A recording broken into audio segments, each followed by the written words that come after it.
حبايب قلب ام علاء وعلا، مساءكم فل وهنا. يا مساء التفاؤل، يا مساء الامل، يا مساء الورد. ازيكم؟ عاملين ايه؟ يا رب تكونوا بخير. النهارده فيديو جديد كده الساعه 1 بالليل يا جماعه، اقسم بالله العظيم الفيديو ده عاملاه الساعه 1 بالليل. طبعا كانت هدي حيلي وتعبت طول النهار. وما كنتش فاضيه خالص ان انا انضف المطبخ. كنت عملت اكل وعملت غدا وعملت عشاء وسبت الدنيا متبهدله. فجيت انام، قلت طب انا هنام ازاي؟ انا هنام ازاي بالمنظر البشع اللي انا فيه ده؟ واقسم بالله ما اعرف انام. ده انا هبقى افضل اتقلب على السرير كده لحد ما يجي لي، يعني ما اعرفش. المهم قلت ايه اللي يخليني انام على السرير وابقى مخنوقه طول الليل ومش عارفه انام؟ لا ما بدهاش بقى. تعبانه تعبانه، تعب بتعب، انا هقف واشوف اللي ورايا واشوف المطبخ وهنضفه وخليه زي الفل. مش هنام عمري واسيبه متبهدل كده ابدا، يمين بالله ما انا نايمه وسايباه كده. طبعا ايام زمان واحنا اولاد، لو كانت مامتنا قالت لنا اغسلوا شويه مواعين ولا هاتوا حاجه ولا محتاجه، يا سلام. اول ما بابا يجي ولا والدنا يجي، ده احنا عملنا يا بابا كذا، ده احنا عملنا مش عارفه ايه. اكن عملنا اللي ما فيش حد عمله. دلوقتي بنشيل ونحط ونهبد ويطلع عين اللي جابونا، اقسم بالله العظيم. واحنا اكننا هوا في البيت، هوا. يعني ازواجنا او اولادنا بنبقى ماشيين كده زلين قدامهم ورايحين وجايين، في هوا ماشي في البيت، مش اكتر من كده. مفيش حاجه. تسلم ايدك يا ماما، كتر خيرك، انت تعبتي وسهرتي والكلام ده كله ممنوع، مفيش. هي الام كده الا ايه؟ تضحيه. تضحي بنفسها وتضحي براحه بالها وتضحي بحياتها وتضحي بصحتها لاجل ما تسعد اولادها وتريحهم. تمام. فالامهات يا جماعه، اي ام اكيد طالع عينيها زي كده، وبالذات لو تكون يعني ايه، ام الاسره كبيره طبعا بيبقى طالع عينيها على الاخر.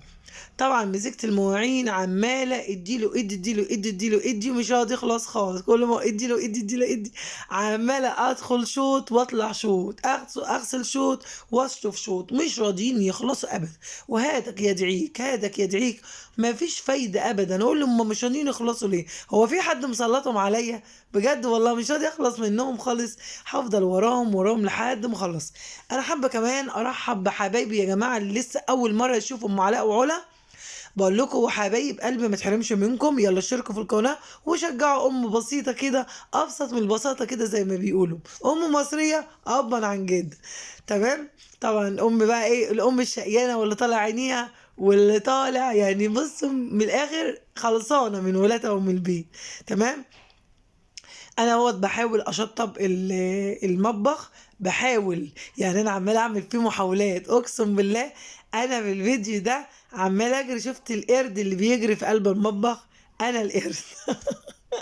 تحولت لطرزان او قرد في المطبخ، عمال يروح هنا ويجي هنا عشان انقذ المطبخ من الهلاك اللي كان يعني هيضيع فيه.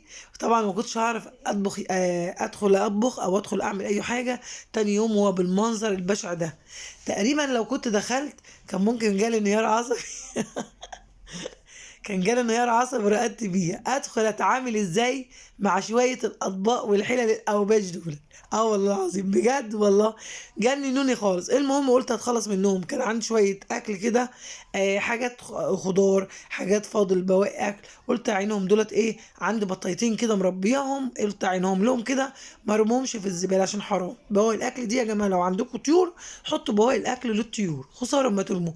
او اعملوا الاكل على قد الكميه اللي انتوا هتاكلوها بالظبط في الغلا اللي احنا فيه ده. ولو تفضل اكل ولا حاجه ومش ما عندكوش طيور، يا ريتكم تعينوه في علب او تعينوه في اي حاجه في الدرج اللي بتبقى تحت الفريزر، او تعينوه في التلاجة وتستخدموه في اكلات تانية. زي ايه مثلا؟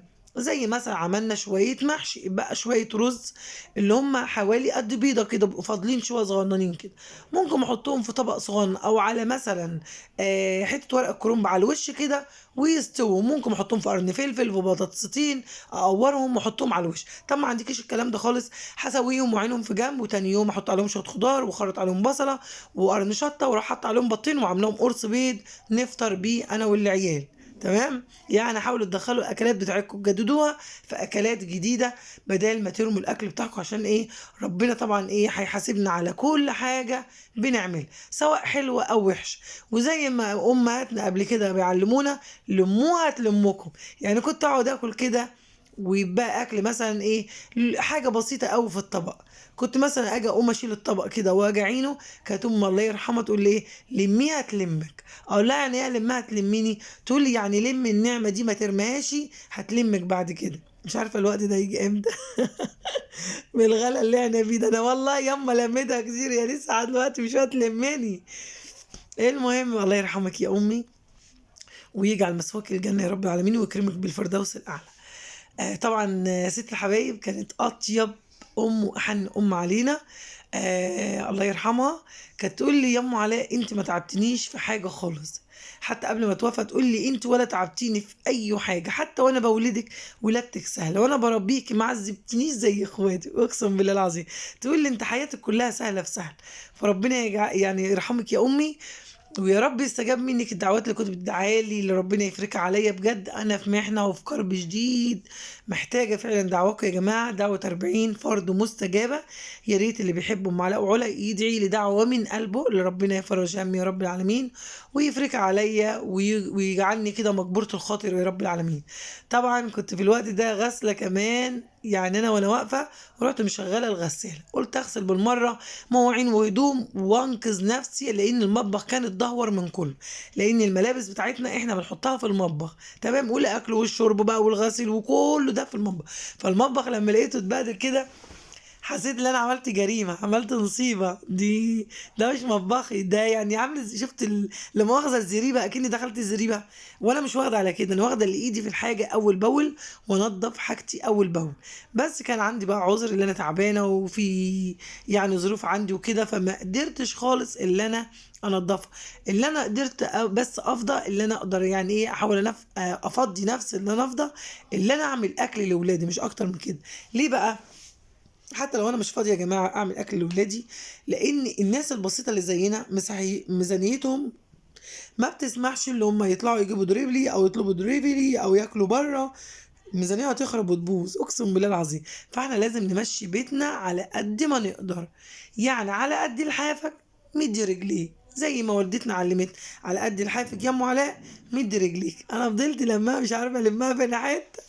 المهم الله يرحمك يا امي، كل كلمه بتردد في وداني، وكل كلمه بعمل بيها، لان كان نصايحها كتير قوي، ما كانش وراها اللي هي تقعد توجهنا وترشدنا وتنصحنا. طبعا شايفين بوتاجاز نضيف وزي الفل، زي ما والدتي قالت لي عنوان المطبخ الواحده، طول ما مطبخك نضيف الناس يعرفوا اللي انت نضيفه، واي حد يجي عندك يعرف اللي انت نضيف. ولو بيتك كله نضيف ومطبخك مش نضيف، الناس كلها تعرف اللي انت مش نضيفه من الاخر. فاهم حاجه، مطبخك ثم مطبخك، ومع السلامه.